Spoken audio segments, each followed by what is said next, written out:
Voilà, on va faire en sorte que la carte arrive sur le document.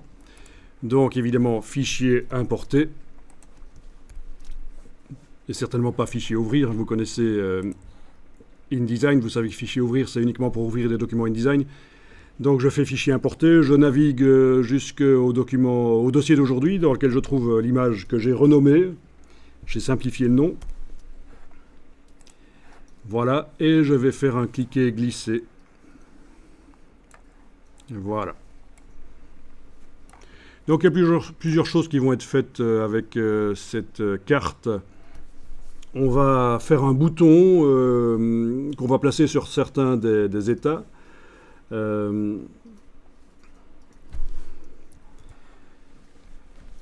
Et le bouton n'apparaîtra que lorsque on survole l'état en fait. Il n'y a pas besoin que tous les boutons sur chaque état soient visibles, c'est quand on survole que le bouton va être visible.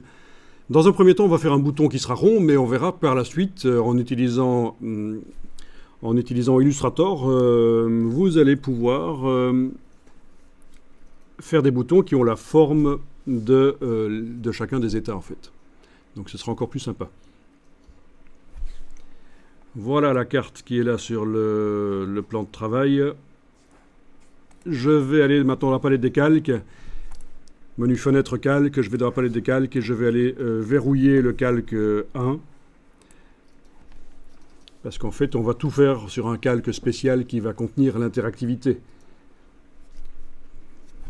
Donc on va cliquer sur le bloc de feuilles pour faire un nouveau calque que je peux même renommer en double-cliquant sur lui. Je peux le renommer interactif. Interactif, voilà, ok.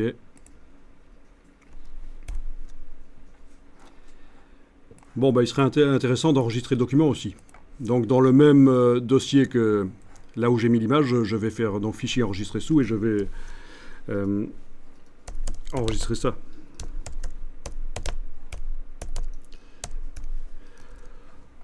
Je vais mettre à la fin du nom un numéro parce que je vais quand même régulièrement enregistrer le document et c'est une bonne idée de changer de temps en temps le nom. Pour les documents InDesign, c'est une bonne idée parce que parfois ils deviennent corrompus, surtout les documents complexes. Et après, on ne sait plus les lire. C'est quand même une structure XML qui peut être complexe. Donc c'est une bonne idée d'enregistrer régulièrement sous un nom différent. Également, si jamais on est coincé, mais ça c'est surtout pour les débutants, on est coincé dans InDesign, on ne comprend pas ce qui se passe, ça donnera toujours la possibilité de réouvrir le document juste d'avant, si j'enregistre régulièrement en changeant le numéro à la fin. Là. Voilà. Donc la situation est celle-là. J'ai enregistré mon document. Et dans la palette des calques, j'ai verrouillé le calque qui contient la carte.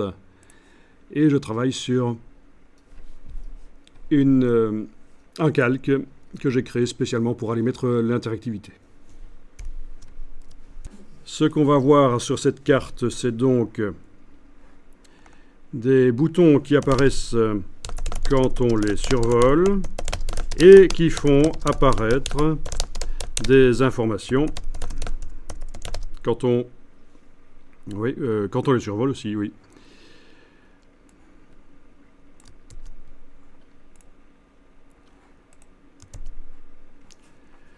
Ok.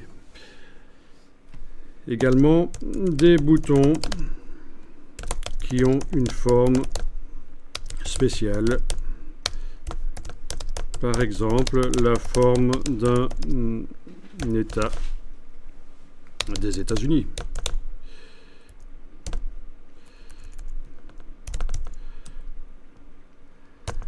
Voilà.